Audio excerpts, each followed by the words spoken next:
sense of what the pace is, how the pace is going. So we're going to talk about HTTP. We'll talk about cookies. We'll talk about some of the mechanics of how things are working, including how sessions work and how authentication works. We'll talk just a little bit about Passport, the library that does a lot of this for us. And we'll have time for questions and curiosities. Yes, it is. Yep. So,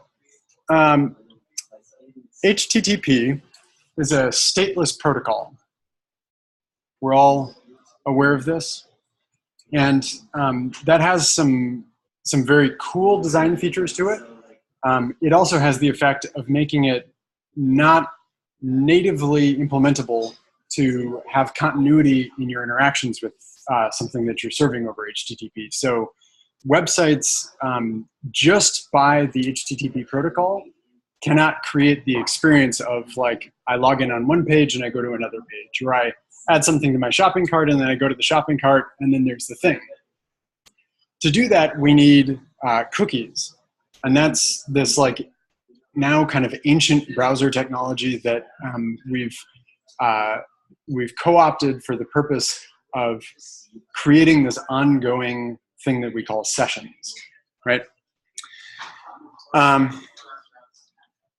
So let me back up for a second. So HTTP, in HTTP, every request is handled independently. Even though it seems like there's continuity between it, each request is considered by the server in isolation.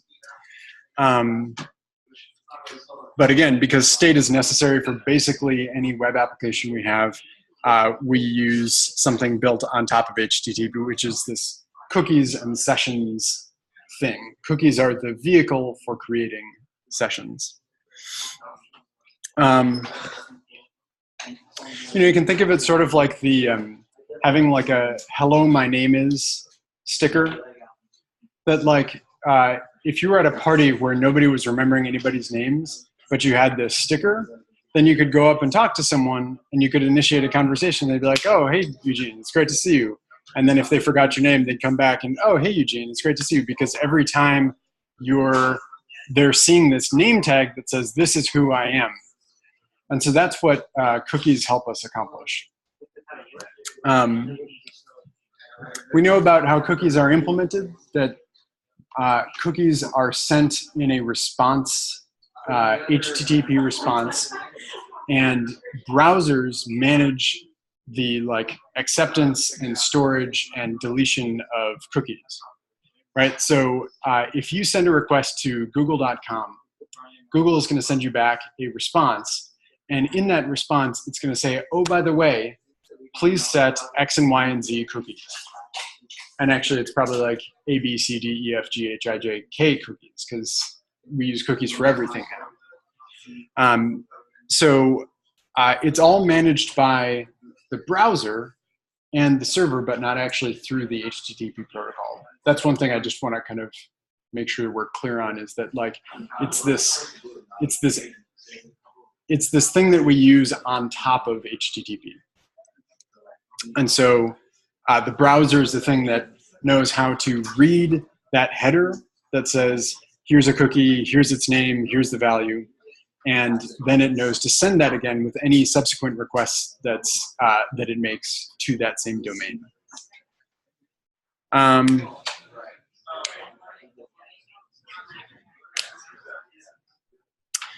So, yeah, any questions so far? So with session, yeah. For I guess a little bit, that's more of a slight clarification. When you say cookies and HTTP are like totally different, I guess my ultimate question is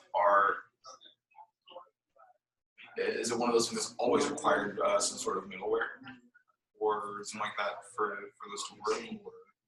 What do you mean? Middleware in what sense? Like I guess specifically, I'm asking if cookies are they more part of the browser, or are they more part of what I guess powers HTTP? That's a good question. So cookies are, it's kind of like, what do cookies belong to? Yeah. That's kind of the funny thing, because cookies are just a header among all sorts of other headers, right? HTTP has a bunch of different headers.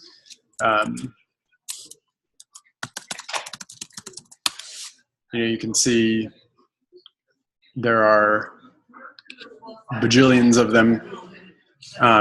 What do I accept? Accept encoding, cache control, there's cookie, content length, all sorts of things. So it's to HTTP, it's just another header. That's what I'm meaning in terms of like, it's built on top of HTTP.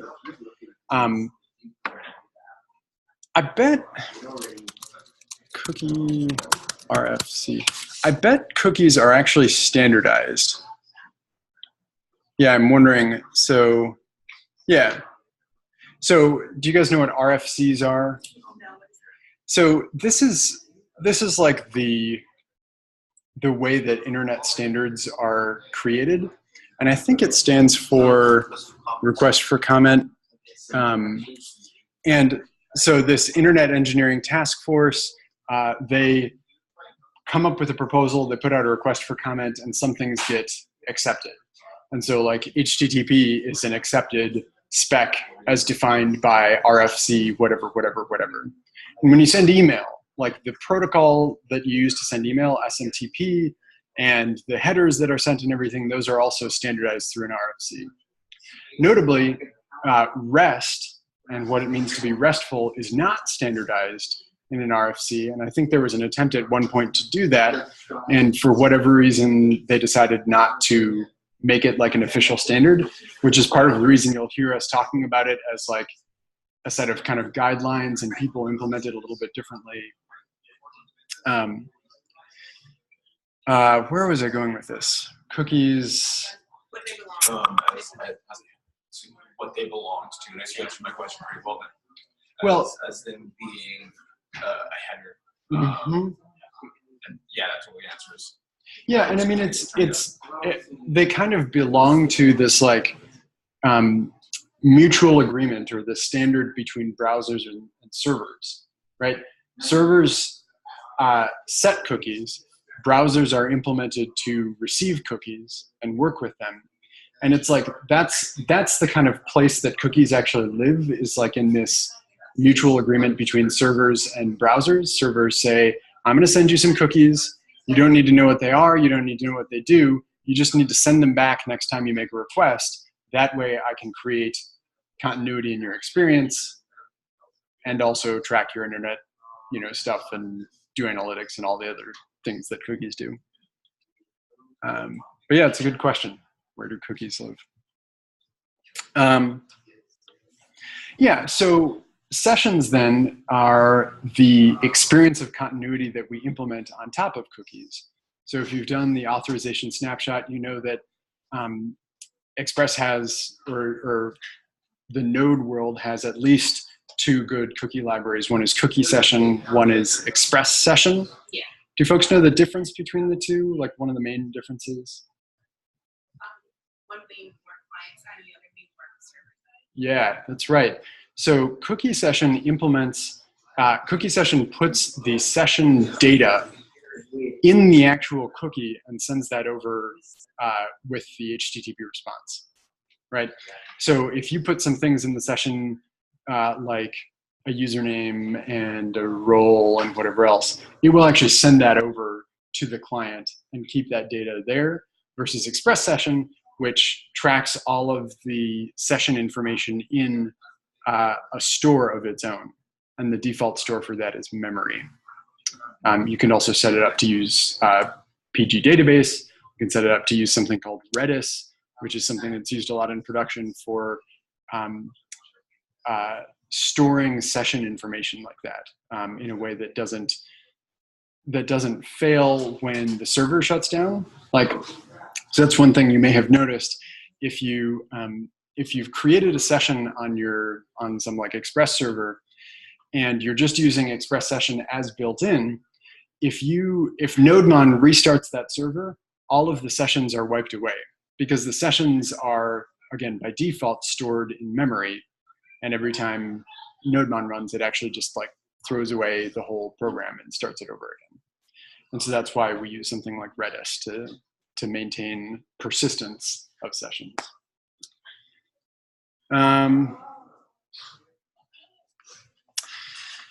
Yeah, so, and one important thing about this is that the data sent to the client needs to be encrypted. Why do you suppose that is?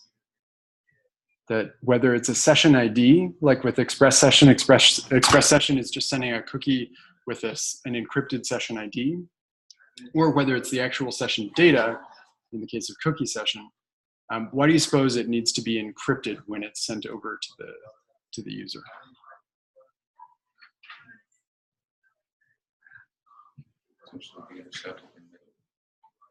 Okay, so that's one thing. It could be intercepted in the middle, and we don't want that to happen. We don't want people to be able to use it if they do.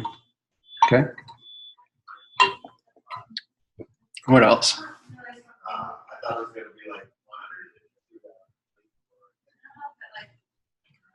100. There's this kind of axiom in web development, like there's front-end and back-end web development. There's this like axiom in web development, which is like basically anything can happen on the client side.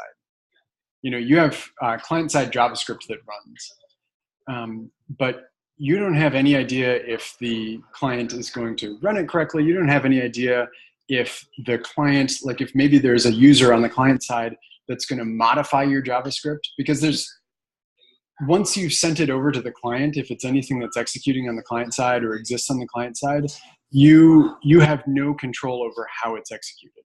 So this was something that came up with Bybov and Miles. We're talking about like implementing authentication flows in a front-end React framework. So right, React is something that's loaded and run entirely on the client side. But the problem is if you implemented it just on that client side, just on the front end, just on the client side, if you implemented authorization and like access restrictions and stuff just on the client side, there'd be no reason that the client user, like you or me or anybody, couldn't go into their Chrome DevTools and change their user role from user to admin. And all of a sudden, then they've got access to everything. So there's this thing to keep in mind, which is like, we can do some pretty amazing stuff on the client side now in terms of these front-end frameworks and everything that we can accomplish with that. But anything can happen over there. And so it wouldn't necessarily be necessary to encrypt a cookie if you were sending it over to a user that you trusted totally and completely. But if you don't, like for example, if we're using cookie session and we don't totally trust our users, which is a good position to take, if we sent over a session information that included, I'm user X and my admin privileges are like true, or I have admin privileges. Or say we said that we had user privileges, that person could go into that cookie and just change it and all of a sudden have admin privileges. So we don't want them to be able to change the cookie. And so that's one of the main reasons that we encrypt it. Right?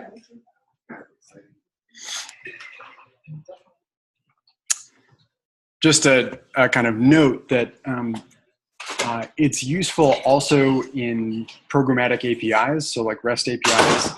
It's useful to have the same experience or to be able to create a session.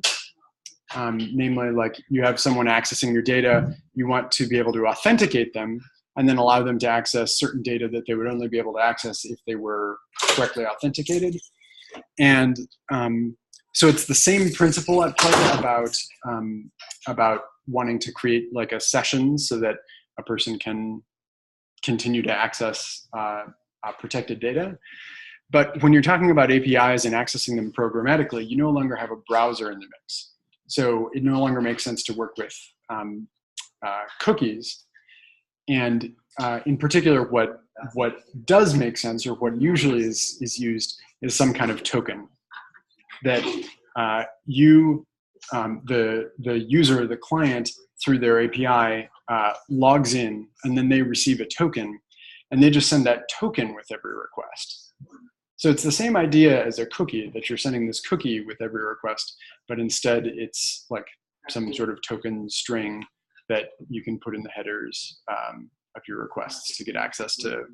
If you were doing GitHub, this would be the way that you could not just read some information from GitHub, but go to a particular repository, and you could add a star, and you could make all sorts of edit and delete operations because you had then been authenticated.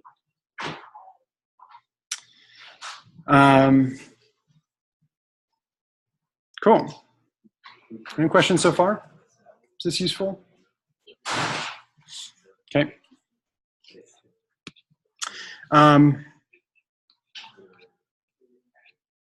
Yeah, so the kind of mechanics, how does this actually happen? What's the back and forth?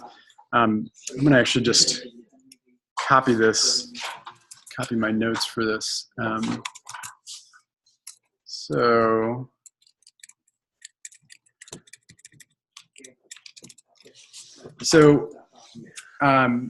It happens through the HTTP request headers.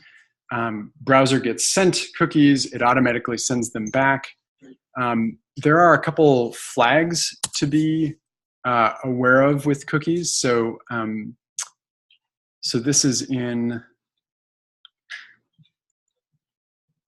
I'm trying to remember if this is built into Express or if this is part of a particular library. I think this is built into Express. That cookies can have these particular flags. One of them is HTTP only, and that says only allow access to this cookie on the client side, on the browser side, from HTTP. Don't allow access from JavaScript. And one of the things that prevents is like malicious JavaScript from accessing those cookies and fiddling around with them, when really you might only need the cookies to just be sent back and forth from the browser. You don't need JavaScript on the client side to be accessing them at all, right? So this is oftentimes a cookie that you'll set. And then secure, this says only send this cookie if we've got an HTTPS connection. And in my recollection, we don't work with HTTPS connections much. I kind of wonder in Express if it's as simple as like plugging in some middleware, like a basic library. But just know that in the wild, out in the wild, you will probably want to be setting the secure flag for your cookies, because otherwise the cookies will be sent over just HTTP, which is sniffable. Like it is, if anybody saw the packets, they would know exactly what's in the cookies. So that's another reason to make sure that you're encrypting the sensitive information that's in there.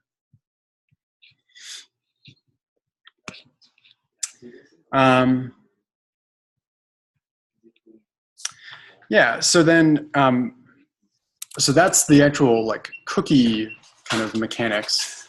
But if we're talking about sessions,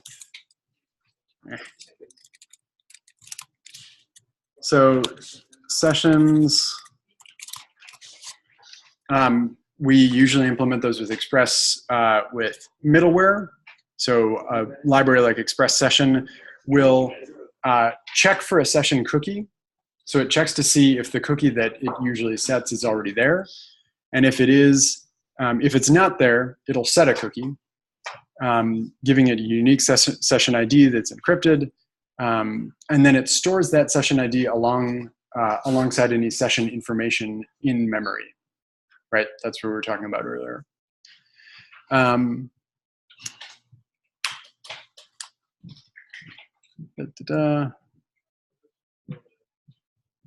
Yeah, and so then if there is a session cookie, which there either will be before you start, or Express Session will set one right after the first request, then Express Session sets rec.session to be the data that's associated with whatever session you've got in the store. So you can add things to rec.session, and it will pull those things back up every time a new request is made.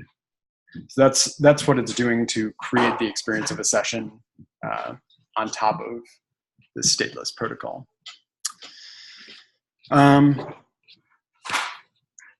Yeah, and then just a high-level look at like what an authentication workflow actually looks like. And again, you may have built something out like this, so stop me if you have questions or disagreements or whatever the case may be.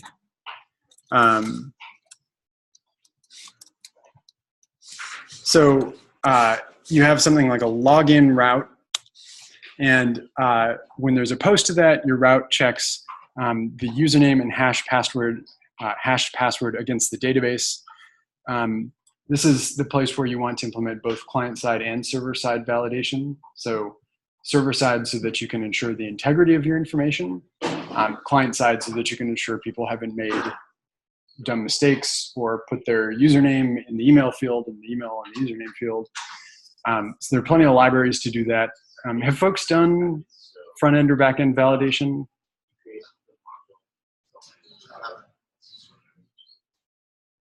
You've maybe done something basic, like has anybody had a sign-up form where you collect two versions of the same password, and then on the back end you check them, make sure they're the same?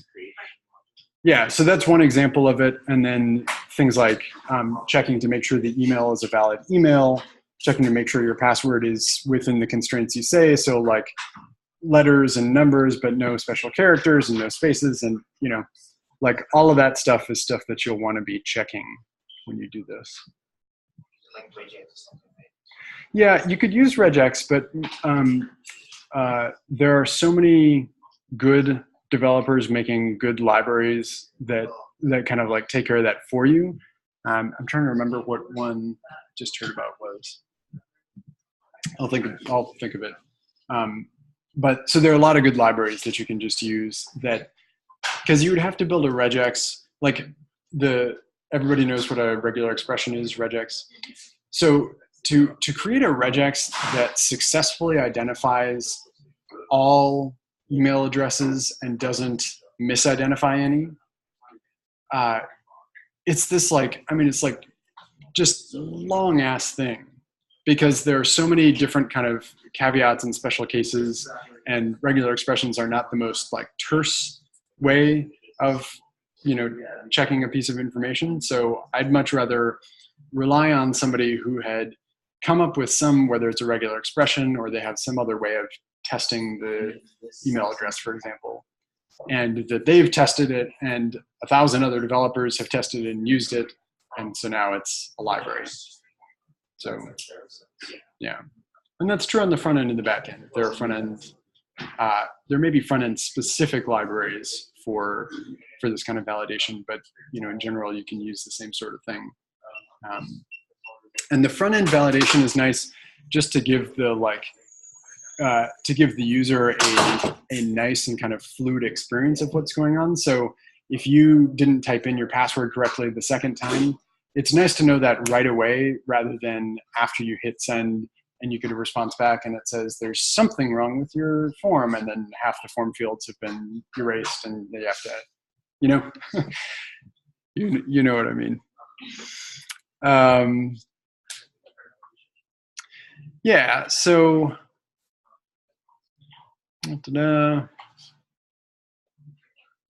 yeah, so if the user is found, you might set something on the rec.session object to let your app know that. That could be a user ID, could put any amount of information that you want on there.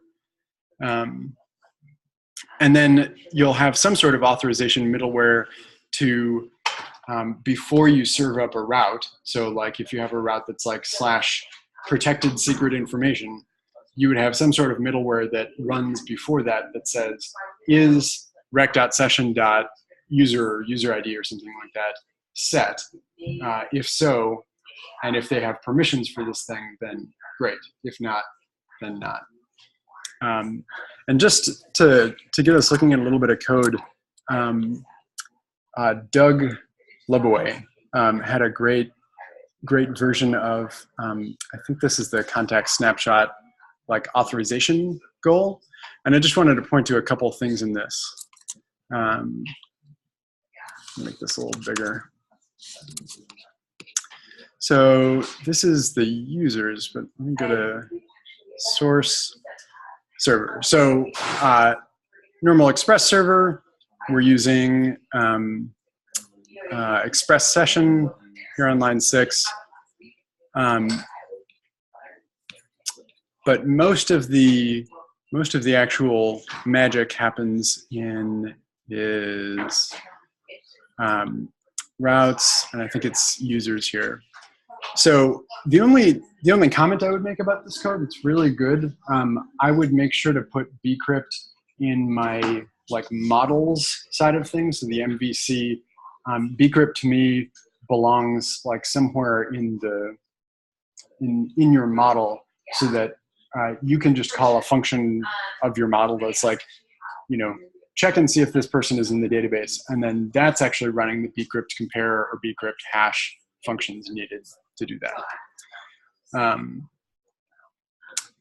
But right, so you've got a login route, and if user is not set, then you can go ahead and render login. If it is set, then you redirect here. I wouldn't necessarily do this particular thing. Like if I have a web app and someone goes to the login page and they're already logged in, I don't know. I could see reasons to do both, but I might actually show them the login page so that they can just log in again. Or I might show them a special like log out button that says like, hey, you're already logged in. Do you want to log out? Right? Rather than every time you click the login button, it redirects you to a different place. So just a small thing. But then when you post that login route, you get the username and password off the HTTP form body. Can you see this okay? Yeah. I can tell that it's the afternoon. Like in the morning, this group is like bright eyes and sort of like totally, and everybody's kind of like, it's pretty cute. Yeah, so then you go to the user, to the database, you try to find that user. If you don't find them, then you have them log in again. What's that? It's all right, it's all right. And otherwise, you do this bcrypt compare. That's the function that will look at your hashed password and the unhashed password, and it knows how to compare those. Incidentally, do you know how that works? That like a bcrypt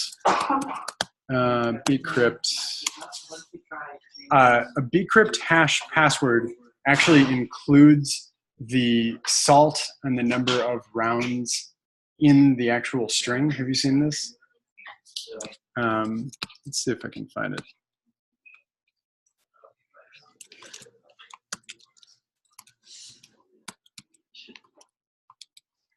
Yeah, it's not going to show it to me, but take a look, like when you go back to whatever you're doing, look at hashed password that you see in the database, and it'll be something like $2A,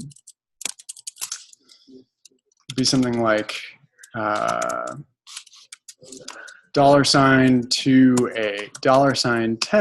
$, a bunch of extra characters, and the dollar signs are delimiters that I think the first thing is the salt, second thing is the number of rounds, and then the rest is the actual hash. Oh, cool.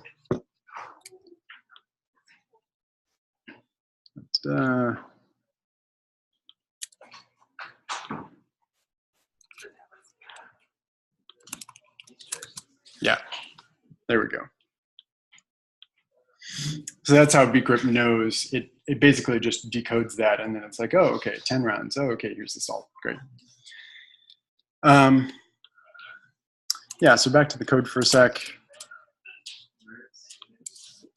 So yeah, again, I would pull this bcrypt logic out of the route itself, but if the comparison is true, then you log the user in, and you do that by setting rec.session.user to the username, right? And that's just like your internally identified thing where you're saying, when that's true, we know that somebody's logged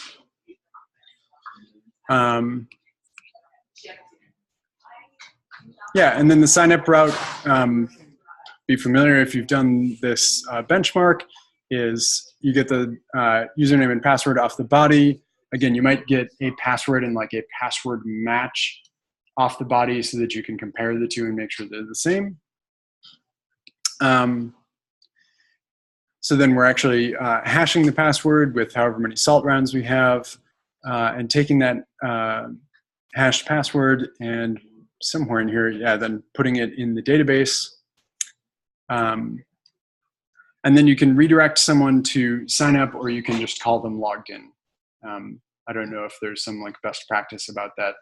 I feel like some websites you'll sign up and then it'll say, okay, now sign in. And some websites you sign up and you're just in. Yeah. Right? Yeah. Yeah, it's interesting. I don't know if there's like some compelling reason to. Well, whenever you sign up, you may want to verify yourself. Like that email to be there. Sure. So make them easier. Sure. So if you have some multi-factor sign-up workflow where you're asking people to confirm that it's a real email address, which is good from like a business marketing perspective, because you want to make sure that people are using real email addresses that you can spam mercilessly. But it's also good from good.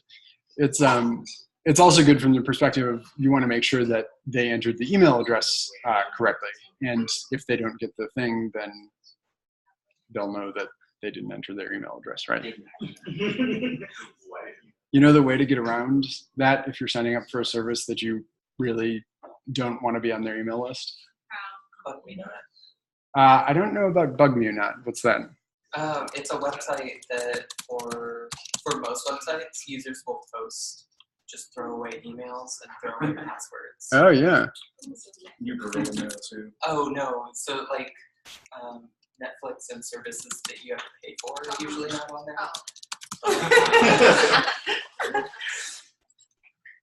Huh. Yeah, I wonder, like, chess.com. Yeah. Yeah, there we go. Haha, password, stupid site. Yeah, so the one that I use is Mailinator. And what this allows you to do is you can create any email address that you want that's like, this is Justin2345@mailinator.com. And then you can just go to Mailinator and say, I want to check that email inbox. And it'll say, great, here you go. No emails. But if somebody sent an email to that address right now, it would show up in here. So their idea is like all of their email addresses are publicly accessible, like, and you want to use it in the isolated case where you're like signing up for something and then the email gets deleted after like a couple days. But it's kind of a fun solution to it. And so they have mailinator.com, but because that gets blacklisted from services a lot, they also have other domains that where you can do the same thing. And I wonder where they list the domains. But the one that I use, just because it's the one that I can remember, is bobmail.info. Bobmail.info. And that email address will go to the same Mailinator inbox. It's like life tips from Justin. Yeah. And those sites that above me not Mailinator are also working together. Oh, yeah? There's one that says you have to go to Mailinator to receive the login. Okay. Yeah. Yeah. Cool. So going back to the code, is there anything else we want to see? Any questions about this code? So this is implementing authorization without the Passport library. Passport taking care of some of this stuff for us. you show me the part that Passport does for you? It's like adding the user to the session or something like that. Yeah, so what does Passport do for you? So this is a different repo. I think Puneet did this to implement Passport. So yeah, let's see.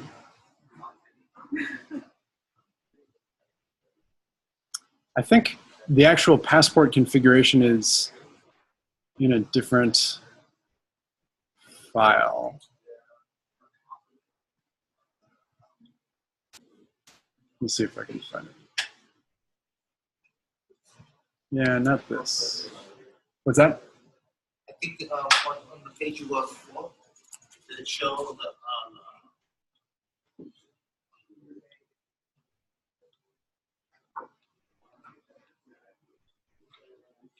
Because there are a few things that when you use Passport local, so Passport has different strategies is what it calls it, and those are what allow you to do a local like username and password login, or Google OAuth or Facebook OAuth.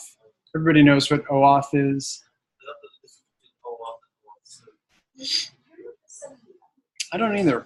I mean, I know there is a difference. I know that some people don't like OAuth too. But What is OAuth? Let's start. What is OAuth? Yes. Thanks. So OAuth is this idea of delegated authentication that I don't know if it came from this idea at first, but like there's this kind of idea that it just sucks to create username and passwords for every single website all the time. And so the idea of delegated authentication is that you don't have to create a dedicated username and password for a particular website. You can delegate the authentication part to another service like Google or Facebook or Twitter or LinkedIn, which all offer OAuth services now. And then you can handle the authorization and session information, all of that stuff. You can handle that on your side, but you don't have to make them choose a unique username and password for your service. So let's see if there's a good diagram of what this looks like, since I don't have a whiteboard yet. Not that I'm bitter. This looks promising. Oh.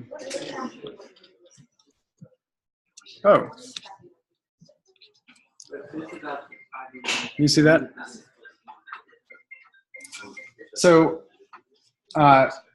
what happens at first is when you want to log in, so we're going to use Google in this example, you send the person to, like you redirect to the Google OAuth servers, and there's a bit of information that you specify with that, including a callback address. And then the Google servers put it to the user. They say, hey, this website X and Y and Z is wanting to get your like Google login. Do you approve that? And if so, like log in here. So then the user will hopefully log in and put their, kind of click OK to all of that. And then Google goes to that callback address and sends some sort of authorization code. And then that authorization code can be exchanged for a token. And I think the purpose of the token is so that you can access like whatever limited amount of stuff that Google has. Like, so you might be asking for the person's just like Google email address, and like that might be it.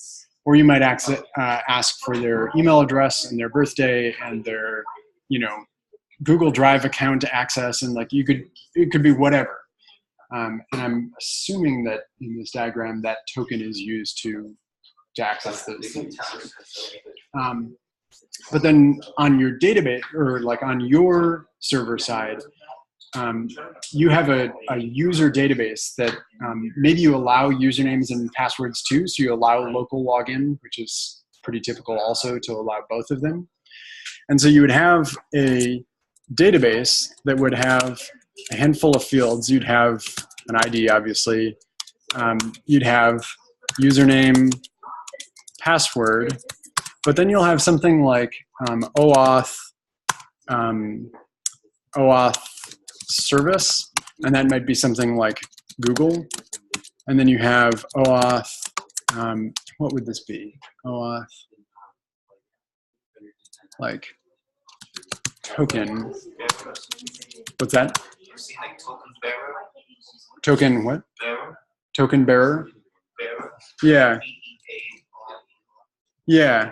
I might just call it OAuth token, and that would be whatever token you get back. So the username and password field might be empty because they've done OAuth, but if you get an OAuth login back or an OAuth sign up back, then you would set this OAuth service, you'd set the OAuth token, you could get their email address from, from this OAuth service, because that's the de facto way to identify somebody. So is this basically like sign up with Google or Facebook? Yes, that is exactly what it is. Right. So if you go to, what's a good site that would be an example of this? Yes. We have that. We just did one with AI for cable. I'm not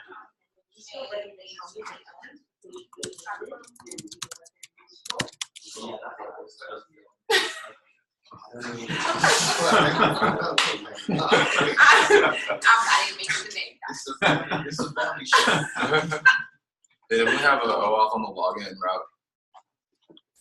Okay, so you go to login and it says, wait. We'll Get sign the, Oh, yeah. Yeah, so so you don't have to go through the sign up form first to, I think they might make you do this stupid quiz thing. yeah, okay. Yeah, what would be another site that,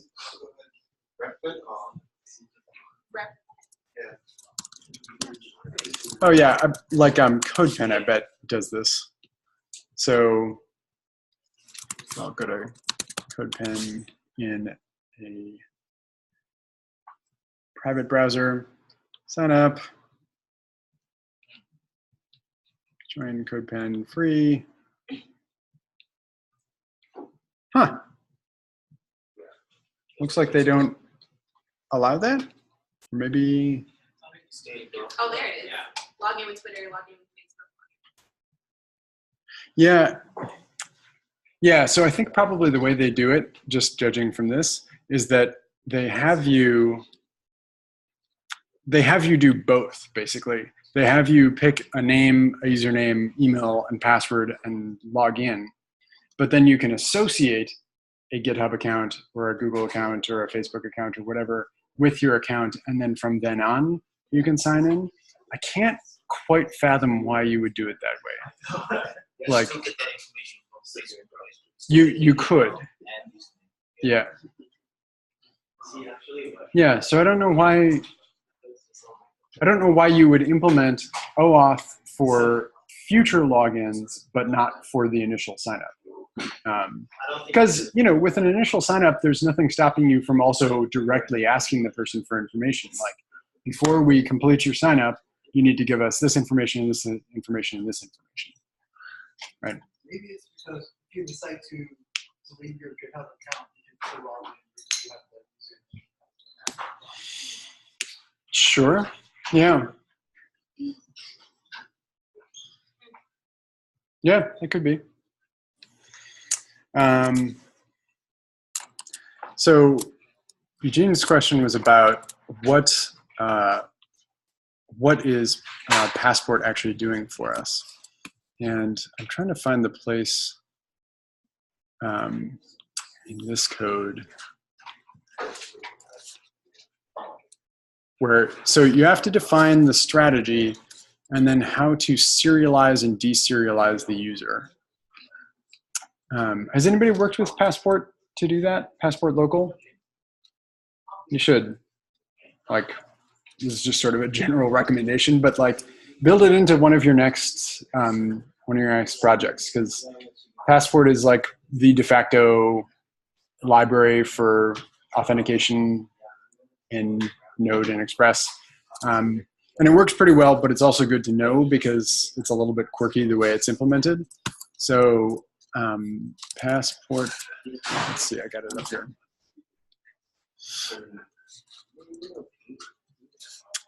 Right, so here, yeah, so to get it working, and this is with the local strategy again, so this is, you want to do a username and password on your own system. You define a local strategy that gets the username and password and then calls the callback in any number of cases. So you can call the callback with an error, or if the user is not present, password's not correct.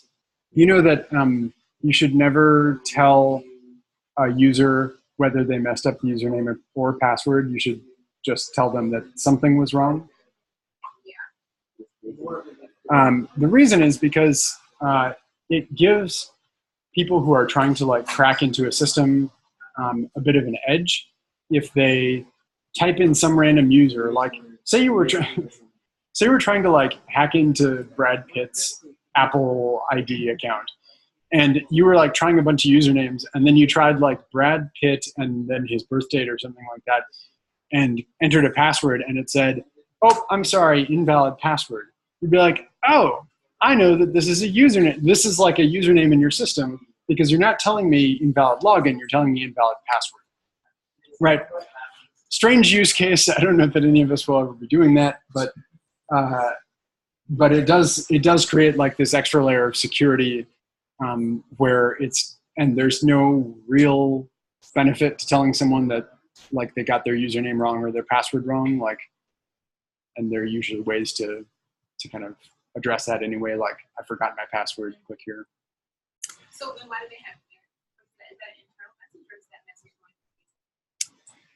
going? So this is what's called a flash message. Has anybody implemented those? Yeah. So it was part of Express up until version 3, and then they broke it out, and so now you can add a library to plug it back in. But it's just a way of like sending a message to your front end. And so that the idea of this message is that it ultimately ends up on the front end user interface saying like in red, invalid username or invalid password. So I needed additional application to Yeah, I think it's called,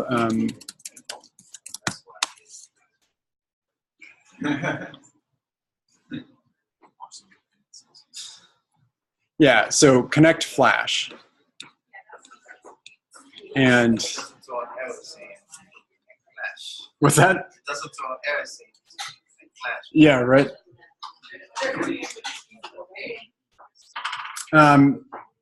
Yeah, so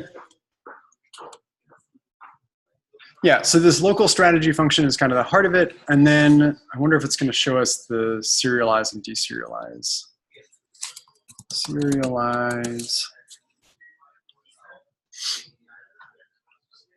Yeah, so these are functions to, as I understand it, you want to pass, so in the serialize user, you want to pass it the bit of information that you want to be part of the session. And then deserialize, you want to take that out and call the done function with whatever like user object you have. So in this case, they're going to a user, to their database, looking for a user, finding them by ID. If they find them, then they're sending that entire user object. So that's going to include their email and preferences and all of that stuff. Which basically takes care of like most of what we were looking at before. So it strikes me as a really, like one of the handful of really useful exercises to implement authentication without Passport once, so that you like get the flow, you get what's happening, you get how sessions are interacting with cookies or interacting with the database, or but then using Passport is the way to go from there. I think that's basically all I had. You know, you can do in Express, you can add things on a route by route basis. You can add middleware on a route by route basis. So I wonder if it's gonna.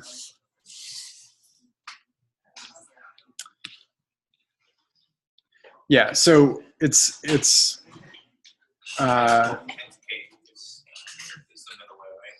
yeah, so this is a middleware. Well, this is not even a middleware. This is a route handler. I mean, in Express, there's not a stark difference between the two. Express treats everything kind of like middleware. But what this is actually doing is Passport Authenticate is, in this case, using the OpenID strategy. But this could just as easily say local. And this is the route. And if there's success, it redirects there. If there's a failure, it redirects back to login. So it's an entire route handler that knows to authenticate the person, and if it doesn't work, you know, if you don't successfully authenticate, then to redirect.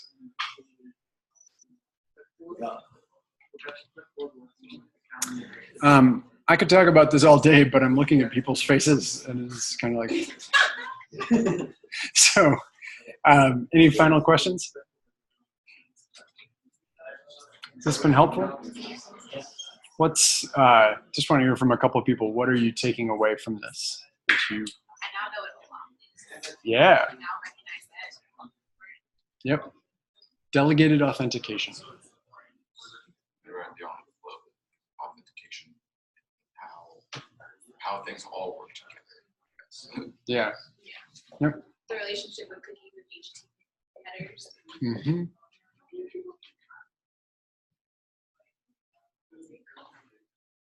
A Is little there, bit go ahead. Okay. A little bit of taking a session ID and linking it to an actual user. Mm-hmm. Yep. It says build an app using HTTPS. Mm. You want to do that? Yeah. Yeah, do it. My portfolio is actually HTTPS, and the way you do it is like Nginx or whatever web server you're using. You give it the SSL certificate, and it just redirects like that domain name to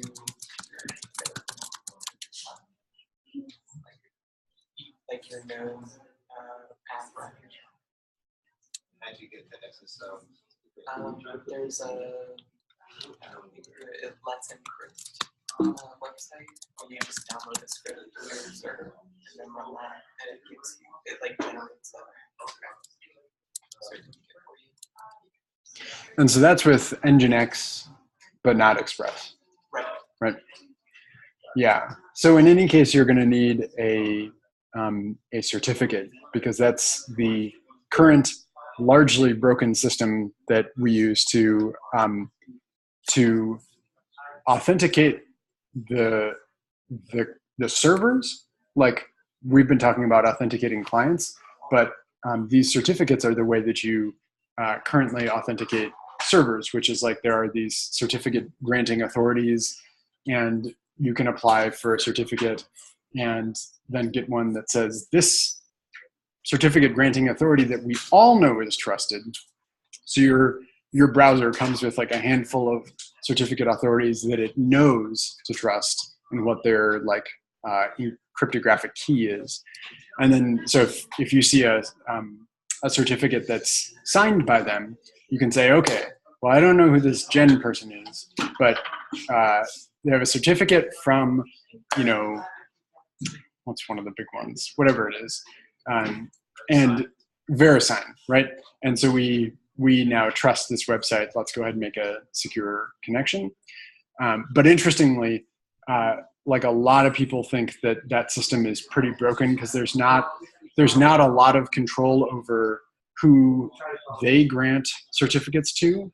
And so the degree of trust in that system is like decreasing. And one of the things that I've heard is that the blockchain actually stands to be like the the solution to this, because you can assure authenticity and trust on a much higher level. Like it's a system that's designed to create trust between two parties that don't otherwise know each other. So That could also base goal as well, right? You can have identity.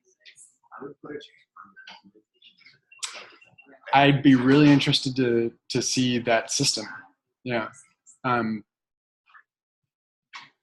Yeah, I don't know exactly how that would work, because on some level it strikes me that you're still delegating authentication to something.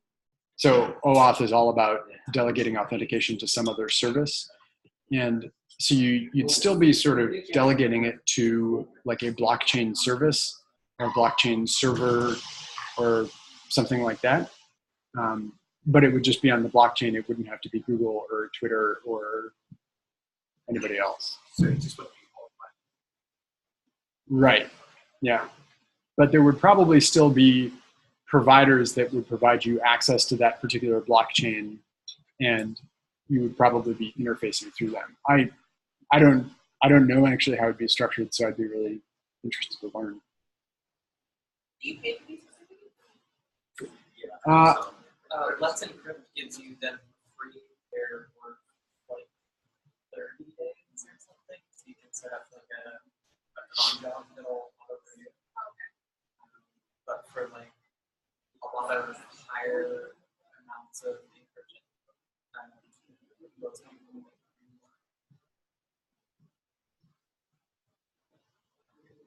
Cool. Means you owe me a Kimberly job. Tomorrow we'll do office hours, so open to whatever topics you want to talk about. I'll start a thread now where you can respond with whatever you want to talk about, because that'll help me figure out where to spend our time. So look for that in phase 3. Thanks.